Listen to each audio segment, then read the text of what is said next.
friends, Beth Sager here with the LexLocal, and today I'm here with Mike and Wendy, and we're talking about Lex Kids Be Kids, an organization that I'm going to let you explain all about, how it came about, what you do, what's its meaning. Well, we started kind of coming together as parents concerned about the impact of smartphones and social media on our kids in the spring of 2024, right after Jonathan Haidt's book, Anxious Generation, came out. I think that kind of gave us, a lot of us, like the structure and permission to come together and start talking about these things that we had been maybe quietly wondering and having concerns about. Mm-hmm. And it sort of backed all of our hunches up with some data about the impact of smartphones and social media on our kids and on their mental health, and kind of gave us a framework to say, like, hey, let's come together and get, some collective action going to address mm-hmm. these issues. So we, I think, separately started kind of poking around in our own PTOs and through groups like that to see, like, hey, how can we get in contact with other parents who have the same concerns? Right. And slowly we started connecting, and then it kind of grew from there. And then there were, a handful of us that were pretty steady with meeting and trying to figure out what to do and how to go about growing awareness that we were coming together and serving the mission in increasing the families that were in the movement, but also increasing the support that we could provide for them. Mm-hmm. Okay. Yeah, I think when I got involved, I started talking with other parents at the school. I have a fourth grader. Okay. And so, I started talking with parents there. I also have a junior in high school, and I have a daughter who's a first year in college. Okay. And so I had watched the older kids grow up with cell phones, and I have almost nothing good to say about social media in terms of how it impacts kids and their mental health, their ability to get their schoolwork done, mm-hmm. The ability to learn anything or be taught anything. And so I sort of started to talk with parents, and it pretty soon became apparent that there were other parents that were doing this mm-hmm. separately. And so mm-hmm. we decided to try to join some forces here. It took a little bit before we figured out everyone who was involved, because there were so many different streams of people working at the same time. But I think, again, everyone was looking at this and thinking, cell phones are different. We weren't raised with cell phones. We had no model, to operate under. And so, how can we start to have a conversation about this, and how can we, start to affect the kids' education and their lives positively, and do this in a sort of unified way as opposed to an uncoordinated way. Mm-hmm. So you didn't take away the cell phones. Your kids just never had the cell phones. I mean, I think it's different for a lot of us. I think that's the benefit that the group coming together brings, is bringing different perspectives. Everybody, it's a continuum, and everybody is in a different spot, mm-hmm. both with the ages of their children and just with what works for their family. So we want to embrace all of it. So whether there's a family that's made a certain decision with technology immersion, or, with smartphone adoption, with social media, that's all welcome. And we're just trying to provide support for in the framework and the collective environment for people that want to make a decision one way that needs where they need a little bit more support. Because if you do want to delay, it's really hard to do it when your child's coming home and saying, but everybody else has it. So it's really necessary to have that network effect. And but it's not to say that that we believe that people that have made other decisions, given the other factors that are at play. I mean, we're up against $1 billion tech industry. So, people have made decisions along the way up against all these other factors, and to make decisions that are right for their family. And whether that's delaying or, making another decision for a variety of reasons, we just want to give people the support that they might need to mm-hmm. to make the decision if they do want to delay. Right. So for me, I haven't. My kids are younger, so I haven't. They haven't. Yeah, we haven't had that conversation yet. So do you have like monthly meetings, or is it just sort of more of a collective and support that way? There's nothing that's been on a steady cadence of like a scheduled meeting, every month or every other month. We're trying to get something like that more established mm-hmm. this school year. But mm-hmm. last year we had a couple of community conversations, a coffee chat. Oh, okay. Last school year, and we also had a screening event of a movie, like more of like an information kind of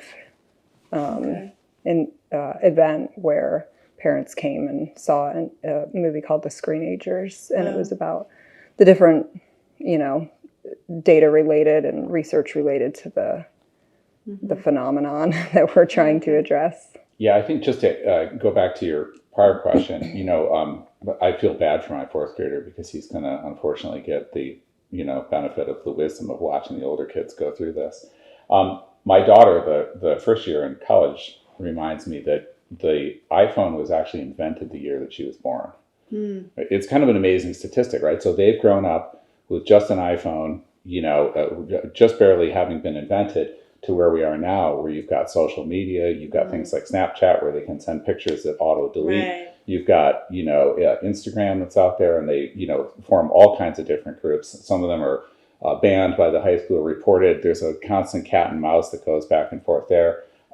Kids did not have cell phones, obviously for the first 7 or 8 years that my kids were little, because they didn't do anything at that point, right? I mean, for me, when I first got an iPhone, I was like, great, I don't have to carry an iPod and a cell phone when I go running, right? This is the big usage of it, right? But of course now, like if you'd held that up to me and said, this is going to destroy the entire taxi cab industry, or reinvent the whole hotel industry, or change the way the kids communicate with each other, or, become something that will be so totally distracting when they're at school, I wouldn't have believed any of that back in 2007. But that's all come, to be true now. What I intend to do, and this is just me, and again, Wendy is correct, and we'll get to some of the pledges in a moment, but what I intend to do is really delay the social media aspect of it. And I also intend to advocate for getting the phones, out of the classroom while they're actually in the classroom. And then also getting the phones out of the way when they're doing homework, right? Kids are always going to socialize. They're always going to do that. That was part of school when I was growing up as well. But when I was at home and doing homework, we were a one phone. Well, we had multiple extensions, but a one phone house, right? Parents were like, you can't be on the phone while you're doing homework. You can't be on the TV while you're doing homework. Right? Pretty simple. Nowadays, you've got to actually physically move the phone out of the room in order to do that. But I do think that they have become something that is very, very different from what anybody expected originally. And so we're dealing with that evolution, as we go forward. And that's to say nothing about some of the newer technologies that are coming out. Smart watches. Meta unveiled glasses today, right? Those just seem dangerous to me. Running. I can't even conceptualize. I can't even imagine how that takes away from what you're supposed to be focusing on. Right. ChatGPT is another one. You want to get AI so all of this is going to evolve, and it's going to go faster and faster and faster. And unless we have frameworks to understand, where the students should be learning, where they should be socializing, and how we can keep some of those things to where they're supposed to be without commingling them, especially at the schools, I think is an incredibly important part of this whole movement. I agree. I know. Sometimes my daughter will text me when she was in high school. She's a freshman in college, and I was like, "You're supposed to be learning. Are you in class right now? Are you texting me from class?" And she went to a private school, so I was paying. I was like, "You need to be paying attention every minute of the day." That's right. Yeah, you can charge her. Other incentive there. I don't understand in the classroom why kids are allowed to have their phone. That to me seems like a no-brainer. Yeah. Like an Massachusetts is a little bit behind on that and passing legislation about that, but hopefully we're getting there. Yeah, no, I agree. Well, we've half passed it, right? Yeah. So I believe the Senate has passed it, and it's waiting now in the House. And so you asked a question a minute ago, and it's a really good one. Why would people not want this? Why would people not want to either take cell phones or social media away from their kids? And I think the objections come in a few different forms. One of the biggest ones is I would like to be able to contact my kids. The world has also changed, in terms of safety and everything else that happens at school. And so when you talk about things like a wait till 8th pledge, what we're saying is no social media, but things like smartwatches are okay, for students to be able to get a hold of them. And I've already seen a limited app. With limited things, with limited applications and so on and so forth. Which then makes it, sort of like a dumb phone, a dumb watch. Right, or a dumb phone. That's the other possibility. But I agree with you. I don't see any reason while they're in a classroom to be, using phones. The high school, because the overarching school committee did not want to pass a cell phone ban, the high school teachers and administration interpreted the current rules so that students are supposed to be putting their phones in cases when they come into the classroom. Now, obviously, there's ways around that, but I think it's a huge step forward in terms of what's supposed to happen. Kids come in, they drop it in the case, they sit down, they concentrate for the next hour or whatever the class is, and they pick them up on the way back out again. Right. So, I mean, this isn't a big focus of Lex Kids Be Kids, but there are policy implications around the whole idea of delaying cell phones and social media. And to that end, like the legislation that passed the Senate is bell to bell. So it even goes farther than just that classroom ban. Right. And I think that is necessary. I think it's hard to implement in a lot of ways, especially in an open campus like Lexington. But but I think that it's necessary, because while they might give up their phone in the beginning of class, and that's great, then they're picking it up and they're not socializing in between class, they're not socializing in the lunchroom, and then they're also maybe seeing something that upsets them, and then while they might not have their phone in the class, it's taking them however long, half the class or whatever amount of time to recover from that distraction or that upsetting thing that they saw. So I mean, policy-wise, I personally think bell to bell is the way to go. Yeah, no, I agree. I mean, certainly in middle school, elementary school. So I'm a Waldorf mom, so like we didn't have screens. It got harder. I have 4 kids, so it got harder to instill it, but like we didn't watch TV. There was like no TV. So, and when my kids finally got phones, which I feel like was probably in middle school, it was only so that I could get a hold of them. And then they don't like pick up when you call, and then I have to remind them, the only reason you have this phone is so that I can get in touch with you. Everything else is extra. But if you don't pick up when I call, that phone is gone. So then it serves no purpose. No purpose whatsoever as far as I'm concerned. So like I need to know where you're at. Yeah. So my older kids actually got phones a little bit earlier because they traveled back and forth to their mom's house and my house. And for safety reasons, I thought maybe they should have them. They literally lost the phone or misplaced it and left it in the closet for a year and a half, until all of a sudden half the other kids in the school got phones, and then bang, I couldn't get it out of their hands. And so this is part of the whole Lex Kids Be Kids thing, is this really strong network effect. The more parents that we can get to take this approach of delaying the social media and on cell phones and just using dumb phones, the easier it will be for the kids to have time to avoid it. Right? Because if you never turn the TV on, the kids don't care. Yeah. As soon as you turn it on once, though, like that's it. They're like, oh, you can see that there. Yeah. Like, no. Yeah, and it's not even about convincing families. It's about, a lot of it is about just making them aware that there is this community that if you're feeling like you're not you want to delay, you're a little uneasy about this smartphone and social media world for your younger child, or for your child who's in middle school, then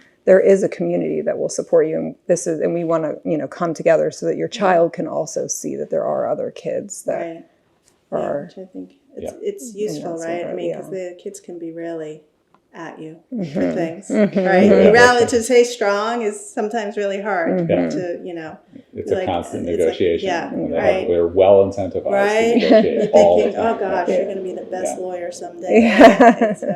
Well, I'll also say, sort of related to it, they are well incentivized to negotiate. They're also well incentivized to find ways around technological solutions, right? I mean, I use the Apple screen time apps to try to control it. It never works. Like I'll go back and look, and I'll say, oh, there's a limit on TikTok. I'll say I put a 30-minute limit on TikTok, and I'll go back and lock, and it'll say, oh yeah, they spent 3 hours on TikTok. Like, how did that happen? Somehow or other, they figured out. They know how to do it. That's I don't pretend to think that I can keep up with that stuff. So that's why I think for me personally, and my husband is in the same boat. Like, we think the only way is to just delay completely, or get the very most basic dumb phone, or really dumbed down watch, because other than that, they will outsmart me every day of the week. I know. It's very interesting. It's funny. So my daughter, who's in college now, she would spend her evenings doing homework with her phone, like talking to a friend, right? Her phone, like, I don't know what app they were using, but they were always like together. I'm like, how are you possibly doing your homework? No, she's doing her homework too. Right. I'm like, okay, but you need to have her there. But interesting enough, she hates ChatGPT. She's like, it's really bad for our environment. She's like, you shouldn't be using that, Mom. I'm thinking, you do know it's taking over the world, my love. Like, I mean, there's nothing we can do about it. She's like, oh no, it's terrible for the environment. You shouldn't be on that. I was like, okay. So it's interesting, like where there are limits. Yeah, and, right. You know, Yeah. so. Well, that'll be something they'll have to deal with their kids. They'll have to deal with it. Yeah. Right. Exactly. I don't know. It's coming in hot. Yeah, Yeah. it comes Like, in so, faster and faster and Yeah, faster. definitely. true. Yeah. Really a lot to keep up Okay. with. Is there anything else you want to share? I mean, I definitely want to highlight the community building aspect of Lex Kids because we kind of touched on it with coupling the incentives and the community around just delaying, creating that environment of, you know, the collective action environment. We also want to do these in-person events and create that replacement for, you know, hey, we might be taking away this experience for you on the phone, but we're replacing it with, you know, more in-person interactions and for the kids, and then also for parents and families, we want to create more of that, you know, community experience. Yeah, I would say join Lex Kids Be Kids. You can find us on Facebook, and then look at the Wait Till 8th pledge, which is out there. This is actually a nationwide pledge, and it does not require you to not get your kid a cell phone. It's really a social media thing. Okay. Please don't have your kids sign the pledge to not have your kids do social media until they hit 8th grade. You can get them a dumb phone ahead of time, especially if you need it and you want to contact them and it makes you feel better. But really, it's the social media aspects of it. And it's end of 8th grade. End of 8th grade. Right. End So of 8th wait grade. until 9th Right. doesn't sound as catchy. So wait Right. till 8th, but it's the end of 8th. So it's really just trying Okay. to delay the smartphone, That's social right. media experience until high school, until, you know, most kids. And every kid is different. Maybe even then it's not the right time. Right. So.